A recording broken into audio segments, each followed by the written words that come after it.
Polymarket will become the official prediction market partner of the UFC and Dufa Boxing. With the Bulgarian story, it made me wonder if the UFC want to distance themselves from prop bets and avoid what we just saw 2 weeks back, a fixed fight. But today's announcement of a partnership with Polymarket squashes and makes things very, very interesting in the future. Specific in-fight props can be gambled on. Yeah, eventually they're going to have prop bets and probably betting on everything. How long does it take a ring girl to walk around the cage? How long is Bruce Buffer's introduction? How long did it take Alex Pereira to walk to the octagon? How many times did they blink during the stare down? How many times did Joe Rogan say somebody's rocked during a pay-per-view broadcast? Whole thing's going to be rigged. Everybody in the arena is in on it. They're dictating their actions based on fixing bets. Corner advice between rounds is going to be how to throw a fight properly and to win a prop bet. Carlos Prates thinks a knockout this weekend will get him a title shot if 2 other things happen. Sean Brady has a boring fight with Morales, and Ian Gary loses the following week to Bilal Muhammad. Next bout agreement signed and sealed is what Modestas Bukauskas says. Get ready for violence. Bukauskas on a little streak right now, 4 wins in a row. Rafael Alves gets surgery. He injured his knee during his fight with Luis Pena a few weeks back, so Pena got the victory in karate combat. When Ronda Rousey said that Joe Rogan is just a fan with an audience, Valentina Shevchenko came to his defense. I see Rogan as a huge expert in martial arts, nobleman, hunter, sportsman, and good example for the youth. I just like I'm for the justice, and I like Rhonda. I like her lifestyle, being like close to the nature, to animals, like farm and everything like that. She's great champion, but I feel in this particular case, it was not right to say that things what she said, because Joe Rogan, he is true example for the youth. He is true martial artist. He has a lot of knowledge in martial arts, and he's a successful man. He is what I say, like musician, very talented, and it's just not right to say that things. And I felt like when there is no justice, I like, no, it's something wrong. Take this Пошел. Frederic Vosgroen had some issues with Octagon MMA, but he says he has his contract signed for his next fight. Islam Makhachev says he doesn't believe in pound-for-pound rankings. Maybe if he was ranked number 1 and not number 2, he would believe in them. Maybe not, but his point is he can control winning fights and winning the belt, but he can't control pound-for-pound rankings. I don't think about the rankings because who make the rankings? I cannot make rankings. Yeah. I can push myself to be UFC champion, but I cannot push the rankings, you know. Some people make these rankings. I don't believe these rankings, and what on my hand I can do, I will do. I have to take the belt. Takeru versus Puric in one championship, won 173 on Sunday in Tokyo. That's a 44-5 record versus 41-15. Bovado puts opening odds for Jake Paul versus Anthony Joshua if it happens next month. Plus 500 underdog, Jake Paul. Favorite, minus 900, Anthony Joshua. Henry Cejudo says he's got to tone down his training a little bit for his fight with Payne Talbot, because training really hard 2 days in a row causes him to get beat up a little bit in sparring. Odds for the fight have not been released yet. It'll be interesting to see who they have as the favorite. Cejudo's not as good as he used to be, but he still may be good enough to beat Payne Talbot. Fun having this camp. Like today, I kind of got beat up a little bit, because this is what we can't do. This is what I've learned.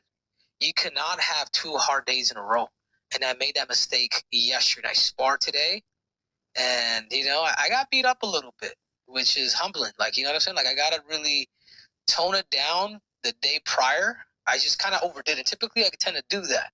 That's one thing that I will say. Careful going 2 straight hard days in a row. Like, you can't have a hard day and then spar the next day. And that was kind of my bad.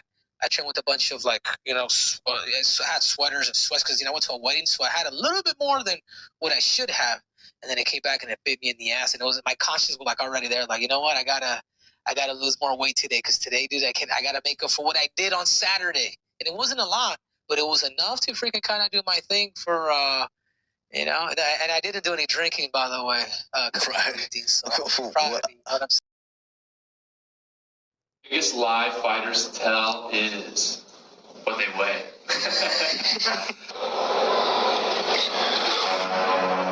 For a fact. I think fighters lie about what they weigh. Some guys say they're heavier, some guys say they're lighter, but it's never accurate. Last time I scared a couple of days in my dream. Random beef of the day was Chael Sonnen and Vinicius Oliveira. He doesn't like the way Vinicius Oliveira spars. Have this jerk fight Zahabi, and Oliveira responds by saying, "Be careful with the words that come out of your effing mouth, Chael Sonnen, you big jerk." Chael Sonnen is actually helping Vinicius Oliveira get his name out there with this random ass beef, and having him fight Ayman Zahabi would be really good for Oliveira. Oliveira's ranked number 13 and Zahabi's number 7. Demetrious Mighty Mouse Johnson in Japan for 173. Rod Tang is headlining that card. These two competed at one championship a few years back in a mixed rules bout. 4 rounds, first round Muay Thai, then MMA, then Muay Thai, then MMA, but it didn't get past the second round. Demetrious Mighty Mouse Johnson survived the first round of Muay Thai, and then in the second round he used his wrestling takedowns and jiu-jitsu to get the sub victory in round 2. But DJ says Rod Tang's ground game has improved a lot, and Rod Tang has some aspirations of doing MMA in the future. Grappling's gotten so much better. The frame and the spike. Your legs, big. Grappler's legs aren't that big. Very big. I want to fight heavyweight. You'll be fine. I'm serious. If you just push. After a quick retirement stop, Jaylen Turner is back December 6, UFC 323 against Edson Barboza. He had no aspirations of returning, but he said, Ian Gary's camp asked me to come train with him for the Carlos Prates fight. Being in Ian's corner watching the fight, that sparked me to get back in the gym. Wait, why would you not want a title shot next? Something weird going on. I don't know. Ali wants Umar to fight Figgy or Eamon Zahabi next. Hilarious if I'm doing PR control with John Pork. His name's not John Pork, guys. It hurts his feelings. If you say it hurts your feelings, they're going to do it more. With the addition of Buckley to this card, now there's 4 UFC fighters or former UFC fighters on this card. November 29th, Real American Freestyle 3. Mendez versus Chandler is the main event. That's middleweight, which is 170 pounds. Buckley versus Downey is at 205 pounds. Clay Guida is competing at 160. And Frank Mir's daughter, Bella Mir, is also on this card, competing at 150 pounds. Partnership, you are instantly saying that it is between you and me. And you just excluded the business out of it.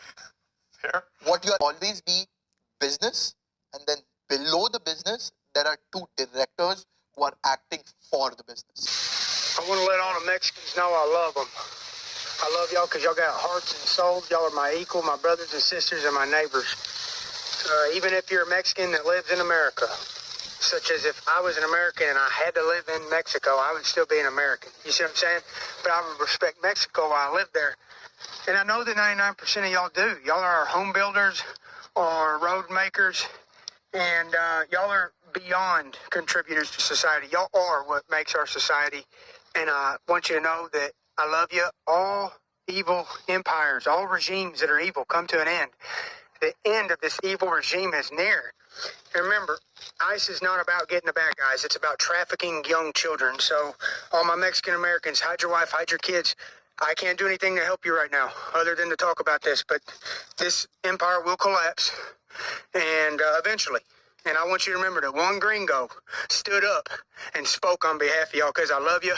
And I don't care what nobody else thinks. I love Mexicans. I love Americans. I love Mexican Americans or Mexicans that live in America or Americans that live in Mexico. I love all y'all. And don't let this tear us apart, man, because there ain't no hate in my heart. I don't hate none of y'all, man. I love y'all. God bless you and thank you.